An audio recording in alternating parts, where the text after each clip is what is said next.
Welcome to our Adobe Illustrator tutorial on mastering deep text effects. The first thing you need to do is select the Type tool and select white color.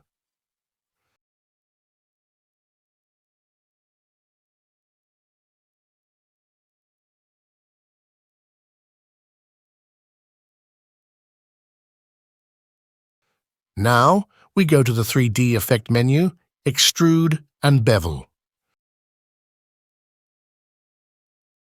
We select the isometric top position, set the depth to a small value. I'm going to use one. I'm going to go to More Options and make sure Draw Hidden Faces and Preserve Spot Colors is ticked. And I'm going to press OK now. I'm going up to Object. Then I'm going to do Expand Appearance like that now. Select the Select tool and select the top part of the letters with the Shift key pressed. Next, cut and paste them in the same place and group them. Now we go to the Object menu, Compound Path. Then select all the objects and press Ctrl 7 on the keyboard.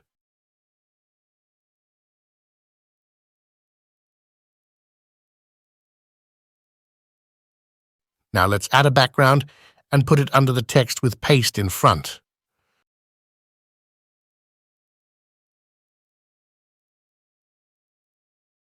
We'll also make a stroke for contrast by double-clicking on the outline, copying and pasting it to the same place, and choosing the thickness you like. Then we'll use the Expand Appearance option for the stroke. Don't forget to like, share, and subscribe for more Adobe Illustrator tutorials, tips, and tricks.